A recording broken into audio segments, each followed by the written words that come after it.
Hi everyone, this is Veronica. Thanks for joining me for my scent of the day video. I'm super excited to wear today from Valentino Donna Rosa Verde, which means green rose. The main accords here are citrus, floral, aromatic, fresh, spicy. It also has a green accord, which to me stands out more maybe than some of the others here. This fragrance, but well, before we talk about the fragrance, let's just stare at the bottle for a minute because it is gorgeous. I love the studded Valentino bottles from this line, from the Donna line. And I especially love the color in here, which is maybe green or turquoise or aqua, depends on how you look at that, and how your eye perceives color. Maybe it's all of the above. I don't know, but I really love the color in here. It's so beautiful, and I just love looking at the bottle. So I was attracted to the bottle first and foremost, but then when I read the description of this being a floral green fragrance, I was attracted to that as well. This one opens super sharp and citrus. So if that's a turn off to you, you may want to avoid this fragrance because you probably won't like it. It's bergamot at the top, petitgrain Paraguay, which is this sort of bitter, citrusy, sharp note, and then ginger. So you get this bright, immediate, super citrus, super fresh, super crisp smell at the top of this fragrance that could be very off-putting for people who prefer something a little sweeter, who aren't lovers of citrus fragrances. So just keep that in mind. In the middle, you get rose, magnolia, and osmanthus as the middle notes. But what I will say about the middle is that it stays fairly citrusy with a very, what I consider a green rose peeking through. Green meaning a very fresh rose, not a rose that is fully matured and fully opened up. If you've had a bouquet of roses, you know what I mean. When you first get them, if the flower is still closed, it's a very different kind of fresh, crisp rose smell versus once the bloom has an opportunity to open up and the flower is fully matured and maybe getting ready to decay, like right. Oops, sorry for shaking the camera. We had a little fragrance earthquake here. My apologies. Woo, little excitement this morning.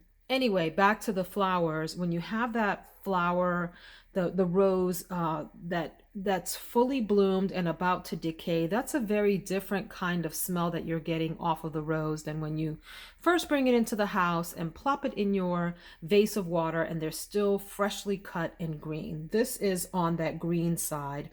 I added magnolia to the thumbnail because there is like a touch of that, what I consider that cold, almost metallic magnolia scent that you get in the middle.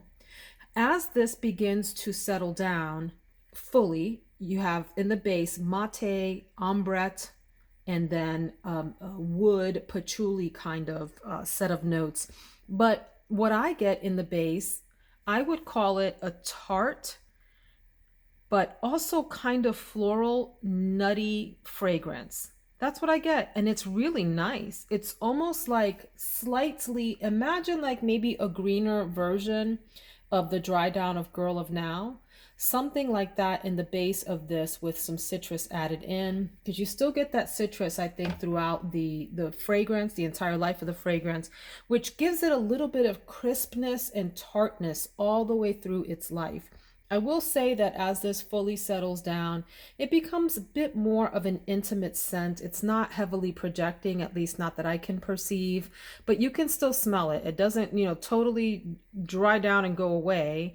It just stays closer to the body. And it's, I think, a very pleasant, like I said, citrusy, nutty, maybe green, rosy kind of fragrance all the way through the life of this. It's really delightful. I will say that this has a substantial number of votes on Fragrantica, over 340 notes, and it's got a rating of 4.11 out of 5, which is pretty high for a Fragrantica rating. So that's saying something right there. The perfumer lists the key notes keynotes in here as being bergamot, mate tea, ginger, green rose, and magnolia, and that's about right. Even though there isn't a nut in here, like there isn't any pistachio or almond or anything like that, I get a little bit of that, probably from that tea note that's reading to me a little bit on the nutty side. I really like this fragrance a lot. It's a very strong like, maybe into the bottom of the love category here. Delightful. And the bottle adds to the charm here.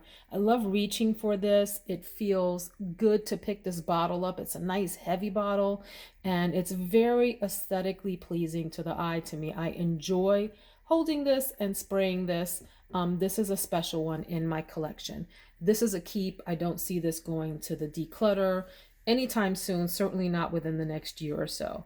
So hope that was helpful for those of you that are looking at this fragrance. If you're not a citrus fan, I would say stay away. You're not going to like this. If you don't like fresh, crisp green scents, also stay away from this. I will say that at the top, it gives me very slight Chanel number 19 kind of vibes. I don't have that in my collection anymore. I actually decluttered that years ago, and I'm considering bringing that one back into my collection.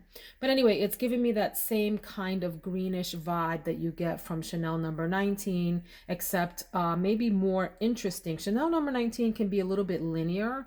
This one is surrounded by some interesting floral notes that really make it a bit more complex. So that is my review of Donna Rosa Verde by Valentino, and I hope you all have a fantastic day. Take care, my friends.